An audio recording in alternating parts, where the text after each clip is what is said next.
ছেলে খারাপ ভাই 8 বছর তো প্রায় ওয়াজ করেছি, এখন চিন্তা ভাবনা আছে যে সিনেমা অঙ্গনে অভিনয় করার। হ্যাঁ, আপনার এখন শিক্ষাগত যোগ্যতা কি বলেন? আমার শিক্ষাগত যোগ্যতা আমি মাওলানা।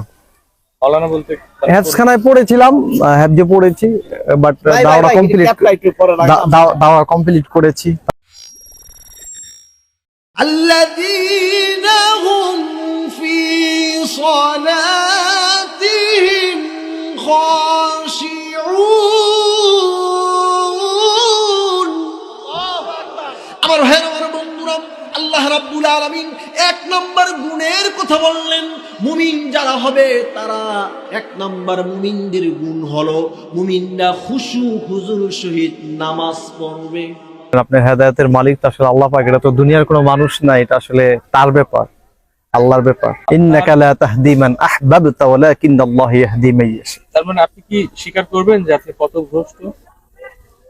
আমি স্বীকার করব, আমি তো আসলে এমন না যে আমি আল্লাহকে ভুলে গিয়েছি বা আমি এখন আল্লাহকে মানতেছি না বা নাস্তিক হয়ে গেছি।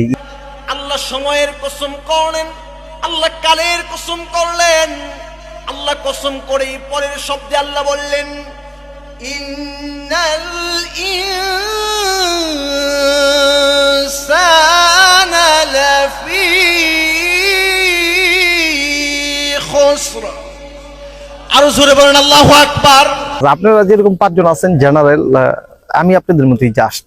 এই ফিল্ডটা নেওয়ার জন্য না আর কি, জীবনে কিছু আশা এবং স্বপ্ন ছিল, এর ভিতরে একটা স্বপ্ন ছিল যে আমি বড় বক্তা হব। তখন আর কি বড় বক্তা হলাম, ওয়াজ মাহফিলে ওয়াজ করলাম, লক্ষ লক্ষ জনতা আসতো আমার মাহফিলে। আপনি ইউটিউবে সার্চ করলে পাবেন, মাওলানা ওমর ফারুক আল আজমি লেখলে অসংখ্য আমার ওয়াজ আছে, সেখানে হাজার হাজার জনতা। তো পরবর্তীতে ভাবলাম যে একটু সিনেমা টিনেমা করি, ওয়াজ টস অনেক করলাম, এখন সিনেমা করি যে কেমন হয় বা কি আসে।